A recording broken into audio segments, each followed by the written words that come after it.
Narzo n53 যে মোবাইলটি রয়েছে এটি কিন্তু গত 18ই মে ইন্ডিয়ান মার্কেটে লঞ্চ হয়ে গেছে এবং খুব শীঘ্রই আমরা এটা বাংলাদেশ মার্কেটে আনঅফিশিয়ালি হোক বা অফিশিয়ালি আমরা পেয়ে যেতে চলেছি। রিয়েলমি নার্জো n53 যেটা গত 18ই মে ইন্ডিয়ান মার্কেটে লঞ্চ হয়ে গেছে। আর আজকের এই ভিডিওতে আমরা এই ফোনটা সম্পর্কে সমস্ত রকম স্পেসিফিকেশন, এর প্রাইস কেমন হবে এবং বাংলাদেশ মার্কেটে কবে লঞ্চ হতে পারে সে নিয়ে যা কথা বলবো। তো আজকের এই ভিডিওটি অবশ্যই শেষ পর্যন্ত দেখো এবং অবশ্যই সাবস্ক্রাইব করে আমাদের পাশে থাকো। Hey beautiful people, welcome back to another brand new video of my channel. তো চলো শুরু করা যাক আজকের এই video without any more intro. Realme Narzo n53 যে মোবাইলটি রয়েছে এটি কিন্তু গত 18ই মে ইন্ডিয়ান মার্কেটে লঞ্চ হয়ে গেছে এবং খুব শীঘ্রই আমরা এটা বাংলাদেশ মার্কেটে আনঅফিশিয়ালি হোক বা অফিশিয়ালি আমরা পেয়ে যেতে চলেছি। সো এর যে বডি রয়েছে সেটি কিন্তু রয়েছে প্লাস্টিক ফ্রেমের এবং এর ব্যাক রয়েছে প্লাস্টিক, বাট এর যে ডিজাইন রয়েছে পিছনে সেটি কিন্তু একদমই পুরো আইফোনের ছোট ভাই। সো এর যে ক্যামেরা বাম্পগুলো রয়েছে এগুলো পুরোই আইফোনের কপি করে তৈরি করা হয়েছে।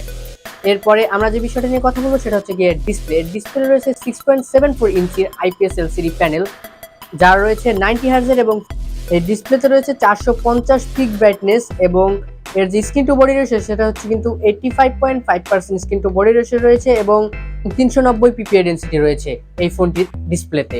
সো এতে রয়েছে ফুল এইচডি প্লাস ডিসপ্লে, যাতে কিন্তু আপনার এক্সপিরিয়েন্স খুব ভালো পাবেন। এরপরে চলে আসি এর ওএসএ রয়েছে অ্যান্ড্রয়েড 13 এবং রিয়েলমি UI-T। এর চিপসেট হিসেবে আমরা পেয়ে যাবো ইউনি এসওসি টাইগার T612 12 মিটারের চিপসেট।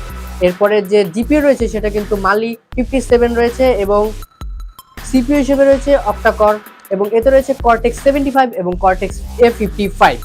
র্যাম এবং রমের দিকে আমরা কিন্তু পেয়ে যাবো 128 এবং 6GB র্যাম ভেরিয়েন্ট। এতে রয়েছে ক্যামেরা একটি, তবে আরেকটির কথা না বললেই চলে। একটি রয়েছে 50 মেগাপিক্সেলের ক্যামেরা, আরেকটি রয়েছে ফালতু একটা সেন্সর যেটা কোনো কাজেরই না। এরপর রয়েছে সামনে 8 মেগাপিক্সেলের একটি ফ্রন্ট ক্যামেরা যার অ্যাপারচার হচ্ছে 2.0, ব্যাক ক্যামেরা যে রয়েছে 50 মেগাপিক্সেলের তার অ্যাপারচার রয়েছে 1.8।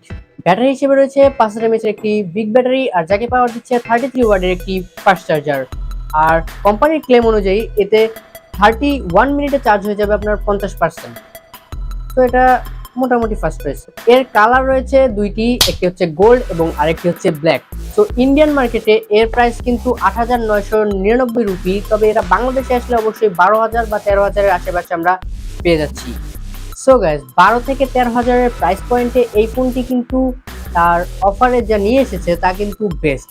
তবে এই ফোনটি যখন বাংলাদেশে আসবে অবশ্যই আপনারা এটাকে চেক আউট করতে পারেন, আর যদি আপনার স্পেসিফিকেশনের সঙ্গে মিলে যায় অবশ্যই কিনে নিতে পারেন ফোনটি।